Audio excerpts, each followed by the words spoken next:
Beautiful people, welcome back to this class. So today we'll be talking about physiocracy, and we'll be looking at the ideas of Quaisne, Vincent de Goni, and Robert Jacques Turgot.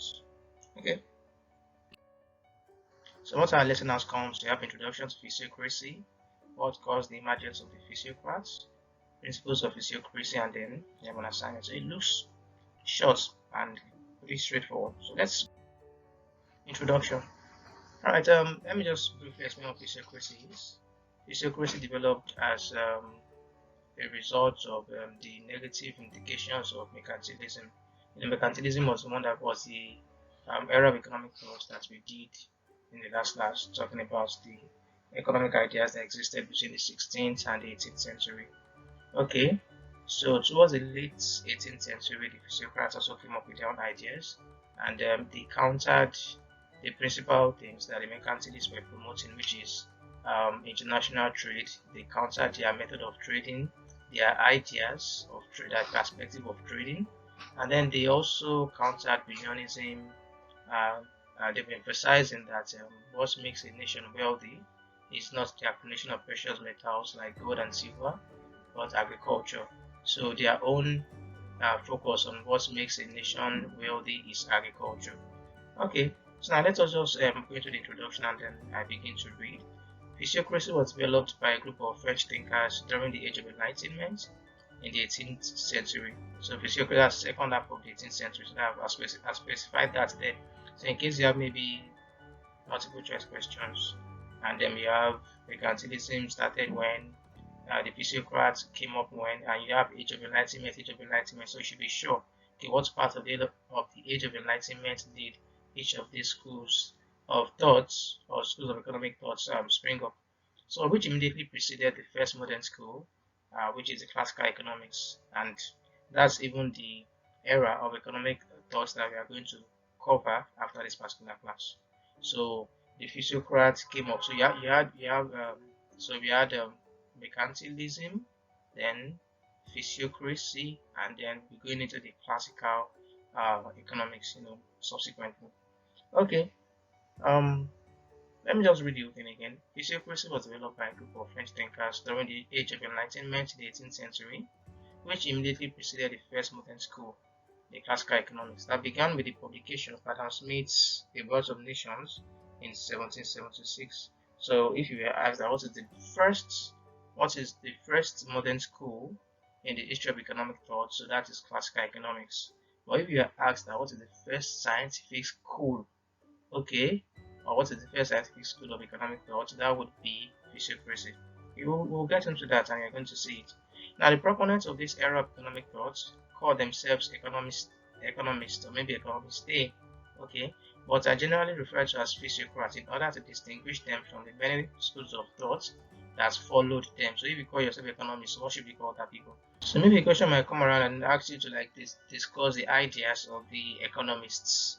So you should know what you are doing. Okay, if the spelling is what you have here, okay, in order to distinguish them from many schools of economic thought that follow them. So physiocracy represents an economic school of thought that posits that a nation's wealth is primarily obtained from agriculture, while wealth from manufacturing and commerce were secondary. Now, the term physiocracy was introduced by Dupont de Nemours in 1767, which literally means the rule of nature. Okay, so this is also for students that are in institutions where you have multiple choice questions or maybe German fill in the gap questions. So what is the meaning of physiocracy? What does it mean? So it means the rule of nature or the government of nature. So it depends on the book or the material that you're reading.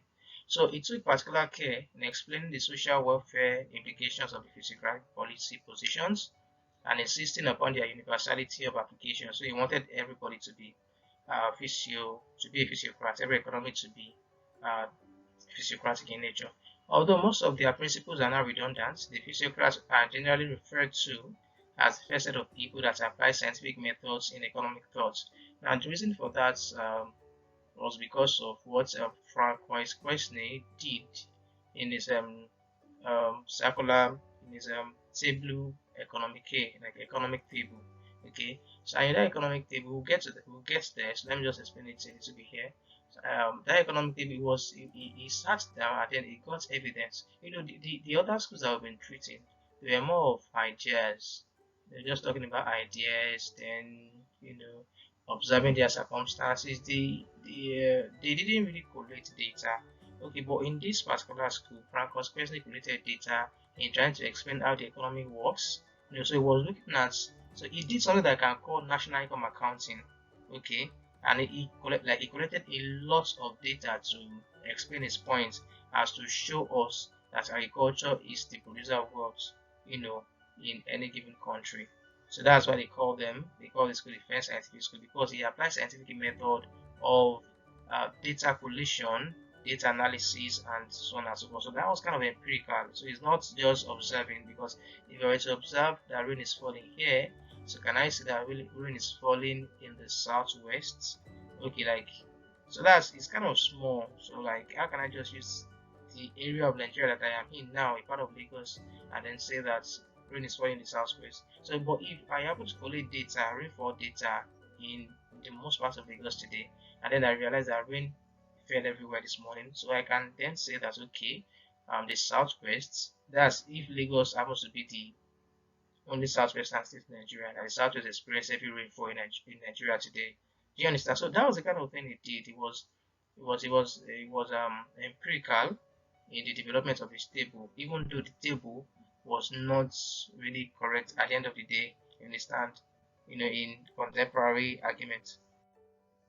So the major contributors to this school, you have Francois Quesnay, that's the man there. You have Vincent Stigoni, you have Jacques Stugot. Okay. Now, causes of the emergence of the physiocrat, why did they emerge? They emerged due to the shortcomings of mercantilism. And if you remember, mercantilism, their own policy, their goal was to accumulate as much wealth as possible in order to have political power. So, like, wealth accumulation was a means to an end. Okay, so to them, they saw that an economy is as strong as the wealth that it has. And then in that time, economies were waging war against one another or against each other. So for you to wage war, then that means you must be wealthy to wage war. You must have a lot of money to wage war. And if you look at their ideas, to like, why wouldn't they be waging war? So when you are protectionist in nature, you are not selling manufactured goods to other countries, and then all of you engaging in colonization. All the European countries then were looking for colonies, so, and you were protecting your colony. So if another country happens to like encroach into your colony, war can break out, you know. And then you can also be a tendency for trade retaliation. So if you place embargo on my own product from entering your country, then I'm going to do the same thing for you. You understand? So how would there be war? Alright, so the physiocrats emerged as a result of the shortcomings of mercantilism. Alright, then let us now begin to discuss some of those shortcomings. So number one, revolt against mercantilism that had been taken to an extreme under Colbert. So like the physiocrats emerged, as a result. One of the reasons was because Colbert had taken his mercantilist principles to the extreme. Okay, so you remember that Colbert was the famous France financial minister who ruled for 22 years. So, mercantilism was the principles of mercantilism were taken to an extreme to the detriment of the agricultural sector. So the French farmers were exploited by the nobles and the landlords, as the landlords took large share of the produce. Okay. In addition, the market for agricultural produce was restricted in favor of manufactured goods to the hurt of farmers. So if you have something like this, why would there be retaliation? So farmers is like a double-edged sword, right? So what these farmers are producing, the landlords are taking the largest share of it in terms of rent, right? And then even the government was not supporting the farmers; the government was supporting manufactured goods and international trade. Okay, so why would farmers not revolt? Why would these people not revolt? So that's one. Then two, there were too many government regulations that stifled free trade. For example, the Frenchman Vincent de Gournay, okay, that was the time he lived, is reported to have been so frustrated that he asked for the reason it was so hard to laissez-faire. Okay, like, so why is it so hard to laissez-faire in this country? Why is it so hard? Must everything be regulated? It's that, when you're frustrated, like, must everything be regulated? You want to buy this, this is the amount that you can buy, this is the amount that you can consume, this and that. Why must everything be regulated? So why can't there be free trade? That's like, that was kind of, I wasn't there, right? I wasn't there, but something like that, that kind of frustration that comes. So he was a reputable man too, recently gone. So like that was also another reason why the future crash were coming up. And number three, you have inflation. Okay, for example, the discovery of the new world like America increased the flow of gold and silver into Europe. I told you in the last class that in case you didn't know before, Britain colonized America as well. Alright, so like the discovery of America as a colony, of course they'll be getting silver and gold from America as a colony. So all of those things were coming into Europe, coming into England, and then they were causing an increase in the price level. So you have like a lot of money, but then the things that you guys are producing are not rising as fast as the amount of money that you have. Do you understand? So like, and that's inflation basically, an increase in the price in the general, or too much money chasing few goods. Okay, too much money chasing few goods, with firms not responding, not quickly responding to increment in demand that comes from, people having too much money to spend. It was not as if it was the people that had too much money to spend, like the merchants, the noblemen, the government officials, and all like that. So also at that time, wealth was power. The kings believed in the strength of wealth to wage a war rather than on the strength of the army. All this, among others, led to increased importance to money and excessive taxation, because it got to the point where, the nobles, the government was spending lavishly, and okay, it still needed money to run some of its expenses, so it's engaged in excessive taxation. Tax. Of course, we read that, we studied that in the last class. Taxing salt, taxing these imports, taxing that one, taxing manufactured goods, um, on and on like that. Too much tax everywhere. And then, what then happens to the tax? The tax system of France was corrupt, inefficient, and unjust. The nobles and the clergymen, who owned nearly two-thirds of the lands, were exempted from direct taxes, while the poor bore the heavy tax incidents, such as the poll tax, the salt tax, etc. So when you look at this, which was one of the importance of the study of HET, you see that things that are happening today, they've happened before, and things that are happening now, they are likely going to happen again in the future. So if you look at it here, the rich are the ones that are not paying taxes, which is kind of similar to what we have in today's times too.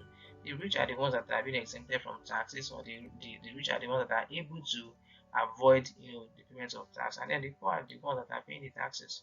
Okay, so when you look at it in percentage, in terms of percentage, a rich man could give billions of naira, but when you compare it to his total wealth or total income, that might just be maybe 1% or something like that. Whereas the poor is paying like several percent, 7, 10, 15, whatever. You understand? So the economic situation became unbearable to the less privileged at the time. Alright, number 5. At that time as well, Britain realized that mercantilism was wrong in favoring commerce and industry over agriculture. So the agric revolution that happened in England got the attention of the French. Okay, so apparently there was a revolution that happened in England, and then the French was like, okay, it seems we've performed this, perform an oversight now. There's been an oversight over what agriculture can really contribute to the wealth of a nation.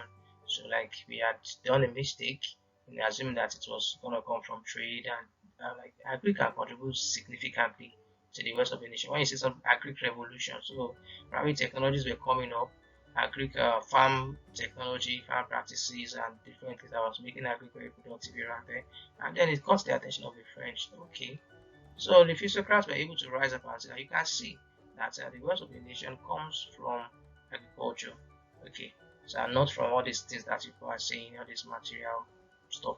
Now, the political and moral philosophers at the time were emphasizing the humanization of individuals rather than endless pursuit of precious metals accumulation such as gold and silver. So recall that mercantilism favored the institution of slavery. Okay, but at this point in time, um, there were philosophers, moral philosophers that were criticizing the situation of slavery, criticizing how humans are being unfairly treated. Okay, you're just criticizing a lot of things.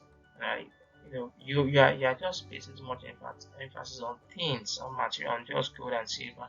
How about the people?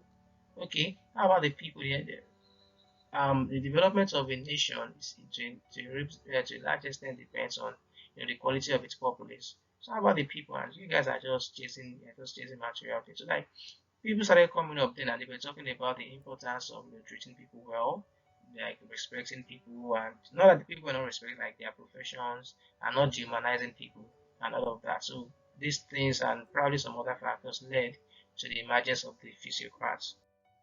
Now, principles of physiocracy, agriculture. Okay, land was seen as the primary source of the nation's wealth. I've said it before. The cornerstone being from Frank for experiencing axiom that only agriculture yielded surplus. Now, what did he mean by surplus? I think I explained it somewhere. But if not, let me just say it now. Now, surplus means that the agricultural sector was any sector that will produce something that after the agriculturalists, the farmers and whatever have, you know, taking care of their own means of subsistence, they've bought what they are supposed to buy, they've consumed what they are supposed to consume, they still have something left. So that thing that they have left is what is called the surplus or the next product. So according to this school of thought, um, every other what do you call it now? Every other economic class now or every other profession does not produce next product. Why? Because what they produce is just equal to what they consume. So that was what the physiocrats were saying. So at the end of the day, the artisan is will get there. I think it was Queensland as well. Yes, Queensland that divided economic class into three.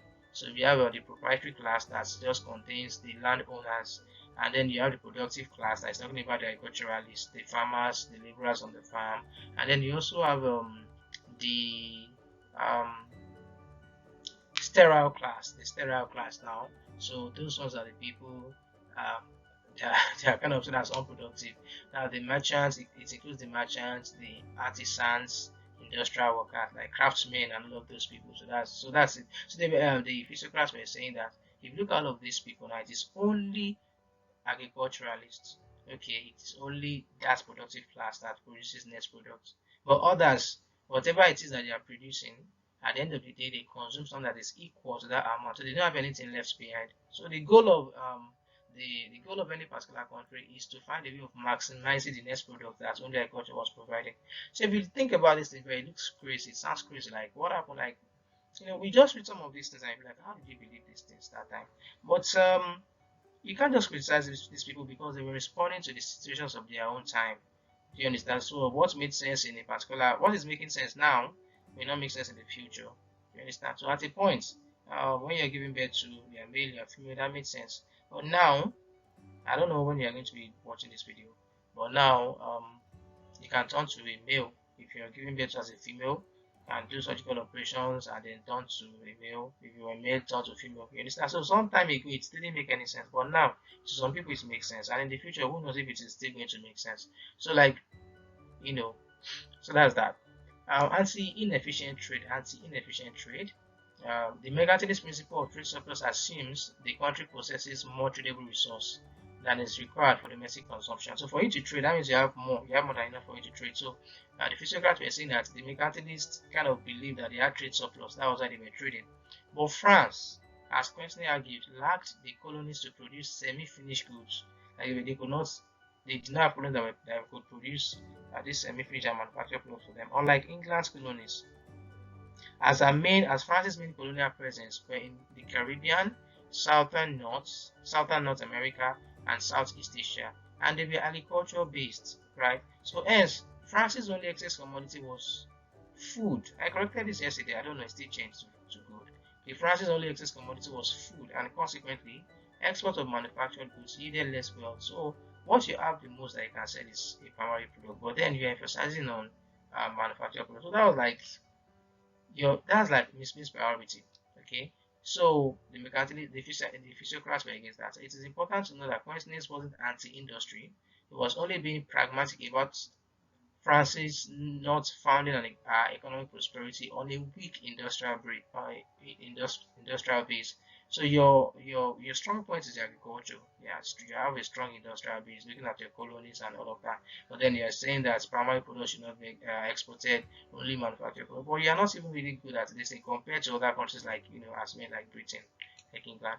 Okay, the economic class have explained this. The physiocrat based on quest analysis of the macroeconomy using this using a tableau economique, which is same thing as circular flow of income, as informed by the discovery of the circulatory system as the science of human anatomy advanced. So during that time, there was a discovery that there was an improvement in the study of human anatomy and the natural sciences.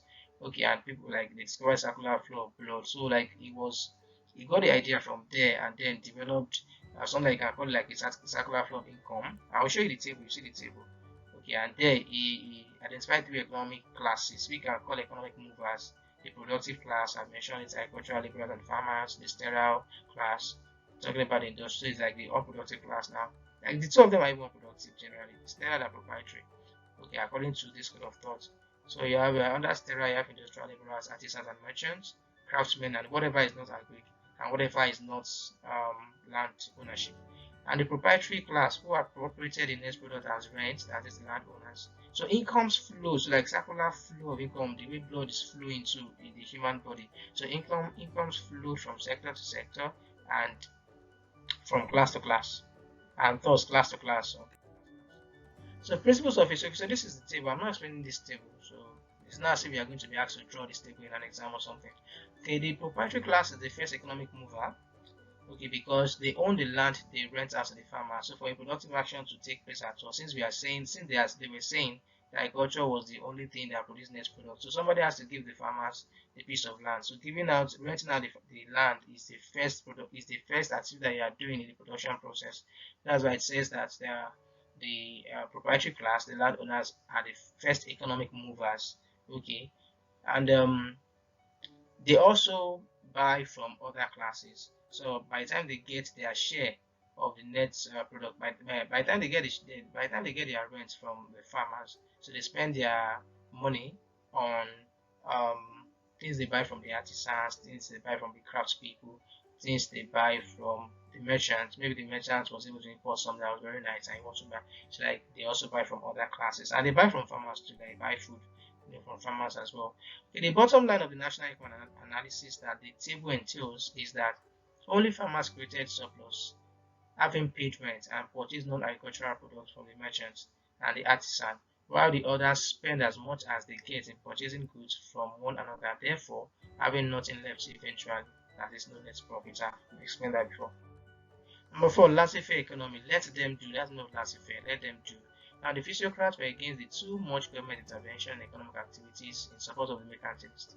So they, as a result, argued for a free market arrangement as they observed the following. So they were like, see, just leave the mercantilists to their own devices, because on their own, their action is going to produce wealth and increase the wealth of a nation. So you are not meant to be protecting them.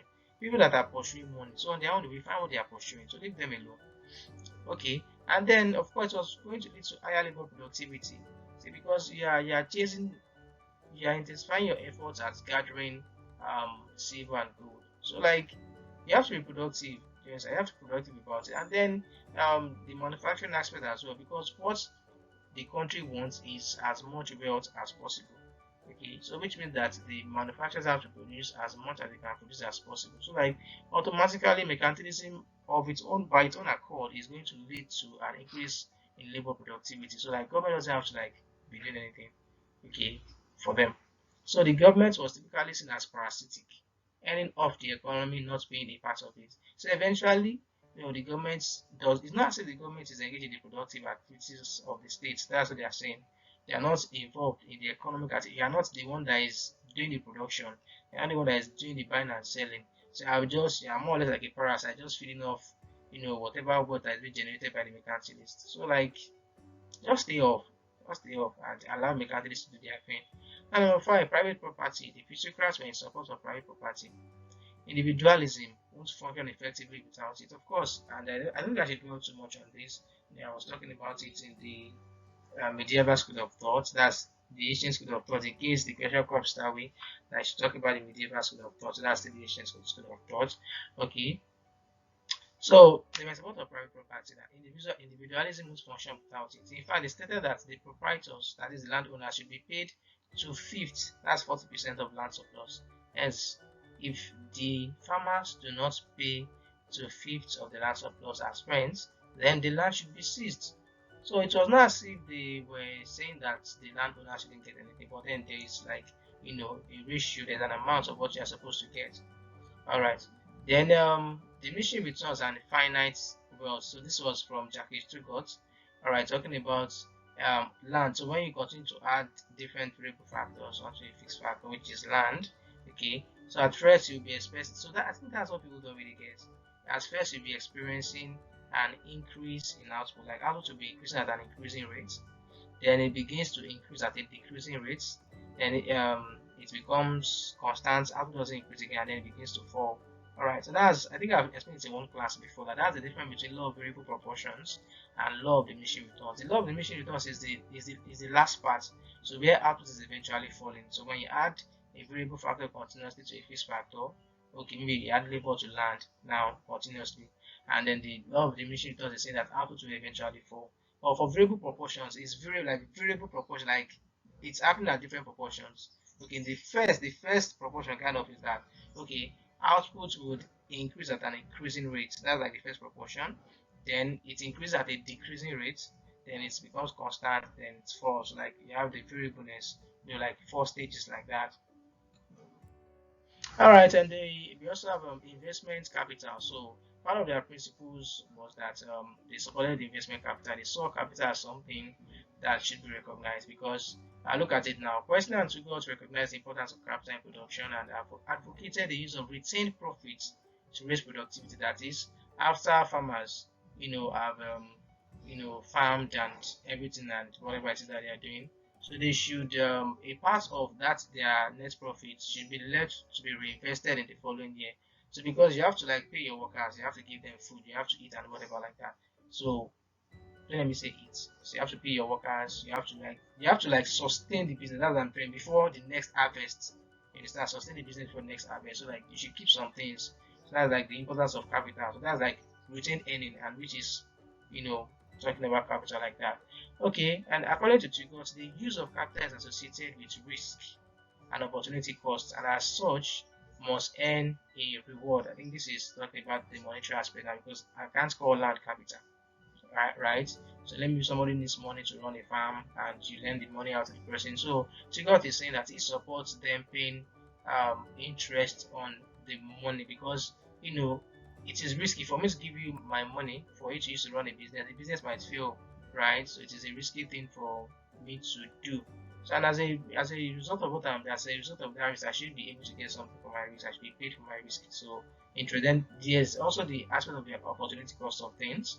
So I can use my money for something else. I can use my capital to do something else. Okay. So if I decide to use this capital to do this thing, so I may be losing reward that I'm supposed to be getting if I were to put the capital in another use. Okay, so talking about the implicit opportunity cost here. Okay, implicit opportunity costs, and I think you should be able to understand what that means. The reward that you are not getting because you are putting a resource into a different use. So that's the way I define implicit cost, opportunity cost. The reward you are not getting. So if I were to use my money to buy a laptop, and I could have saved my money in the bank, and I would have gotten an interest on the money. So the interest that I'm not getting, that's the implicit opportunity cost. So it's different from the normal, the explicit opportunity cost that everybody generally knows, which is what you give up to get something else. Okay, so it's different. Okay. And then they also believe in the order natural, like the natural order. So to them, unlike the mercantilists who saw that the natural order of the state was to accumulate as much gold and silver as they can to make the state strong, right? To make the state strong and to like give the state a lot of political power, okay, as a result of its economic power. So for the mercantilists, that was not their own natural order. Their own natural order was that, okay, every state should strive to um, multiply its net profit, like get the net profits as high as possible. Okay, although based on the diminishing return that they also believed, then net profits contribute to the wealth of a nation, like net profits of 2 years ago, net profits of this year, whatever, like everything contributes to the wealth of a nation. But at the end of the day, wealth is still going to be static based on the principles of physiocracy because of that diminishing return. So it gets to a point that the net profit is high, you understand, but land has diminishing return, so the net profit begins to reduce, and then when it begins to reduce, it gets to a point where there's not going to be net profit anymore, and then the wealth of the nation is just like static. The way it's going, just that way. All right. So while the mercantilists champion international trade and colonialism as a natural thing to do to strengthen the state, the physiocrats believed the natural order of man and a state was to raise the net product as much as possible. I think that's all. So now next we have the assignment. So number one, you have 6 different questions here. So based on me, I'll tell you the question to do and submit as an assignment. But then you can just go through that question and think about them, right? And maybe write about them. You can submit them if you like. If you can do that, submit them if you like. But I think I will just give like maybe one or two that you are going to do based on your class and based on whatever year that we are in. Okay, so the critique the physiocrats. Okay, then number two, commerce is a necessary evil. Juxtapose this assertion with the economic ideas of the physiocrats. Number three, the physiocrats antagonize free trade. Okay, maybe you and your friend you were discussing, and the guy said, "Do you know the physiocrats antagonize free?" And you're like, "What?" So discuss. So, like, would you agree with your friend? I think that's the way I should have put the question. Would you agree with your friend? Do you disagree? So just discuss. Let us read what you understand. Now, some historians believe that the physiocrats laid the foundations for the classical school of thought. In what areas? In what area? Maybe it's one thing that you know that they say that is similar to what the classical school of thought is saying or said. So in what area? And if it's more than one, then talk about it. In what areas is this belief justified? Why are the physiocrats called the first scientific school of economic thought? I've answered that. It's a very straightforward and simple question. Then state any 5 economic policies that were championed by the physiocrats. How related are the policies to the mercantilist policies? So, and the policies are not big deal. Yeah, the policy is not a big deal. But when you look at the principle, so principle is the foundation of a belief system. The foundation, the central, like the basis of a belief system. So I look at the principles, okay, what they believe in, what they are championing, you will be able to like think about the kind of policies that they could have put in place.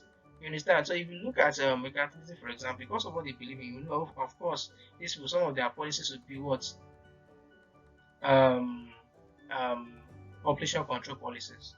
Do you understand? Because we are looking at way also like population control policies. Then what else can their policy be?